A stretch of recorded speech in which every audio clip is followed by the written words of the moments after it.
What's up, everyone? Welcome to a Valentine's Day special edition of Today in the NA. Love is in the air and hockey is heating up around the league. The 2025 Top Prospects Tournament is around the corner and is heading to the USA Hockey Arena. But before we see the best uncommitted talent from across the league, let's first take a look at what our teams are doing in partnership with American Heart Month. We head up to Alaska as the Anchorage Wolverines partner up with the American Heart Association of Alaska. 2 weekends ago, the Wolverines pulled out all the stops and made the rink turn red. The American Heart Association came out to the game with red light sticks, had an information booth, provided a fun CPR-based intermission game, and got the chance to drop the puck. The Wolverines also had royalty in the house, with Miss Alaska making a stop. Up on the East Coast, the Maryland Black Bears also put on a Wear Red Night in honor of American Heart Month. This Code Red Night got the fans involved in reminding them of the importance of heart health. While teams are rocking red for a Heart Health Awareness Month, let's roll out the red carpet to the 2 shutouts from this past weekend. Starting on Friday night, New Mexico's netminder Jackson Fuller produced his 3rd shutout of the season. He turned away all 42 shots against the Odessa Jackalopes, allowing New Mexico to win 2-0. Heading into Saturday night, Lucas Cizica produced a 13-save shutout against the Janesville Jets. Thanks to his work between the pipes, he helped the Wendigo win 4-0. We will see both Jackson and Lucas in the next few days at the Top Prospects Tournament, so keep your eyes peeled for those goaltenders. Now let's take a look at some of the key matchups for this upcoming weekend. First, will Minot be able to close the gap to the Bismarck Bobcats? Right now, the Minotauros are looking to charge ahead in the Central Division and claim the first place spot. The Minotauros are on a heater. They featured 11 wins in a row starting on January 4th. However, this will be the first series in the past 11 games that features an opponent who's ranked higher than them in the standings.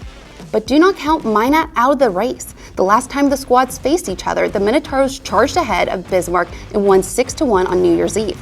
This loss for Bismarck marks their biggest loss of the season. There is a reason why the Bobcats have reigned at the top of the division for so long. They know how to win. This past month marks the most losses in a month for the Bobcats. They have lost 3 games in January. As they look to bounce back this month, expect these games to be a must-watch on NATV. Maryland is heading to New Hampshire for the 2nd time this season. As the Mountain Kings are looking to keep their playoff hopes alive, the Maryland Black Bears are looking to be the sole team standing at the top of the East Division. Right now, New Hampshire is sitting on the line for playoff contention with a 1-point lead over the Northeast Generals. For the Black Bears, they are tied in first with the Rochester Junior Americans at 59 points.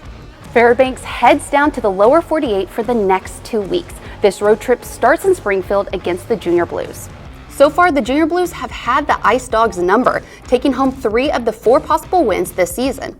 A name to watch during the series is Springfield's netminder Frank Murphy. The 3 wins the Junior Blues have over the Ice Dogs came with Murphy between the pipes. The 6'3" goaltender will also be in Michigan in a few short days for the Top Prospects Tournament. Right now, the Ice Dogs are tied in 2nd with the Anchorage Wolverines, while the Junior Blues are in the hunt to climb from 5th to 4th in the standings in order to be in playoff contention for the Robertson Cup.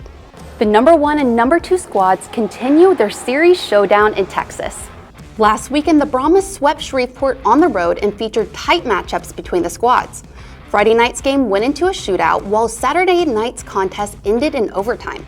A name to watch is Saxton Tess of the Lone Star Brahmas. Saxton played a vital role in the Brahmas' offensive game. He helped to produce every goal except one for the Brahmas over the weekend. As the Mudbugs look to bounce back from a sweep, they are looking to widen the gap from the 3rd-place squad in the South Division standings, the Corpus Christi Ice Rays. Shreveport currently sits 2 points ahead of the Ice Rays in the standings.